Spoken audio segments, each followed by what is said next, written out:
서울에 왔을 땐 대통령부터 재벌 회장까지 그를 만나려고 줄을 섰습니다. 표정 없는 푸틴도 그를 만나면 이렇게 활짝 웃고, 트럼프는 친한 척 자꾸 말을 걸죠. 시진핑도 바이든도 앞다퉈 그를 찾아갑니다. 요즘 전 세계에서 가장 몸값 높은 남자, 사우디아라비아의 37살 왕세자 무함마드 빈 살만입니다.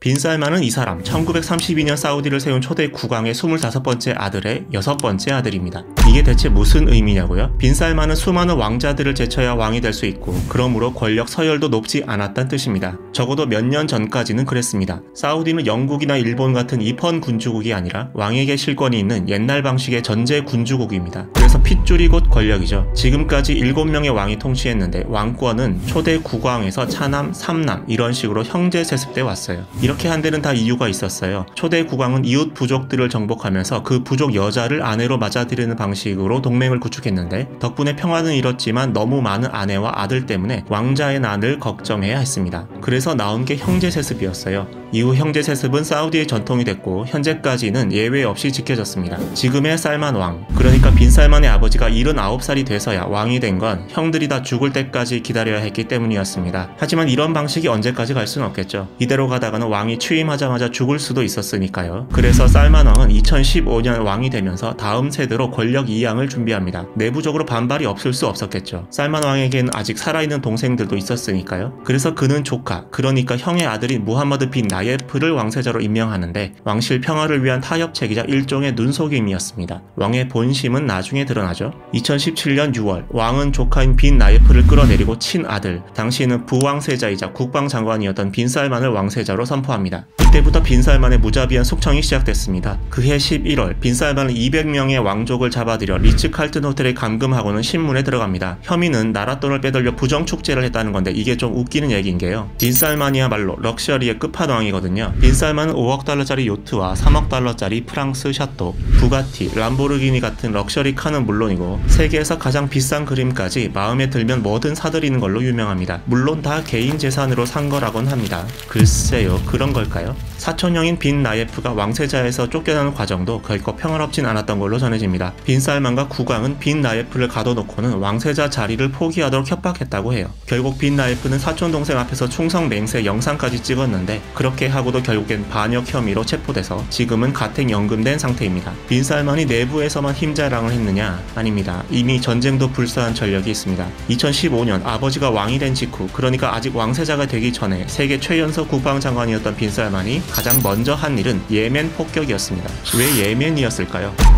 사우디와 이란은 이슬람의 두 종파, 수니파와 시아파를 대표하는 나라로 중동 맹주 자리를 놓고 다투온 앙숙이죠. 그리고 여기 사우디 끝자락에 있는 작은 나라 예멘은 친사우디파와 친이란파가 오랫동안 대립해온, 그래서 사우디가 이란을 상대로 힘을 과시하기에 딱 적당한 곳이었어요. 빈 살만은 이란이 지원하는 북부의 후티 반군이 세를 키우자 친사우디 예멘 정부군을 지원하기 위해 공격을 개시합니다. 폭격은 집요하고 잔인했어요. 병원과 농장, 공장, 창고, 어선은 물론이고 전력망과 상하수도까지 마구잡이로 때리는 이란의 간접적인 군수 지원과는 비교할 수도 없는 대대적인 공습이었습니다. 사우디는 항구를 이런 식으로 봉쇄해서 식료품과 의약품 반입도 막았습니다. 사람들을 가둬놓고 굶겨 죽인 것과 다름없었어요. 그리고 예멘에서 이런 참극이 벌어질 때 빈 살만은 몰디브에서 2주간 800만 달러짜리 파티를 즐겼다고 하죠. 빈 살만의 잔인함이 드러난 놀라운 사건은 또 있습니다. 자말 카슈크지 암살입니다. 카슈크지는 미국에서 활동하며 왕실을 비판해온 사우디 언론인으로 왕실 사정을 잘 아는 내부자라고 할 수 있습니다. 빈 살만에게 눈의 가시였죠. 미국에 살던 카슈크지는 2018년 약혼녀와 결혼하기 위해 이스탄불에 있는 사우디 총영사관을 방문했다가 10분도 안 돼서 비닐봉지를 머리에 뒤집어 쓴 채 살해됩니다. 당시 튀르키예 정부가 만든 불법 도청 파일에는 바로 이 방에서 카슈크지를 죽이고 시신을 토막내는 소리가 죄다 녹음됐습니다. 이후 암살자 중 한 명은 카슈크지의 옷을 입고 영사관을 나가는 모습이 CCTV에 찍힙니다. 수사에 혼란을 주기 위해 연출한 장면이었죠. 카슈크지의 시신이 어떻게 처리됐는지는 지금까지도 밝혀지지 않았습니다. 흩어진 암살자들이 한 토막씩 들고 사우디로 들어갔다고도 하고 마당에서 바베큐 그릴로 태웠다는 말도 있습니다. 그날 영사관이 바베큐용 고기를 엄청나게 주문을 했다나요? 상상만으로도 으스스한 얘기입니다. 암살의 배후가 빈 살만이 있다는 건 분명해 보였습니다. 증거가 너무 명백했거든요. 관련자 절반이 빈 살만의 개인 경호팀 소속이었고 그들이 탄 비행기는 사우디 국부펀드 소유였으니까요. 비난 여론이 높아지자 사우디는 대대적인 수사를 벌여 카슈크지 살해 혐의로 5명을 체포하고 사형을 선고했는데, 여기서 흥미로운 일이 벌어집니다. 암살 과정에서 핵심적인 역할을 한 인물이 인물이 얼마 뒤 카슈크지 아들로부터 공개 사면을 받고 풀려난 겁니다. 사우디에서는 피해자의 아들이 가해자를 사면할 수 있다고 해요. 어쩐지 좀 의심스러운 전개죠. 물론 빈살만은 암살과의 연관성을 끝까지 부인했습니다.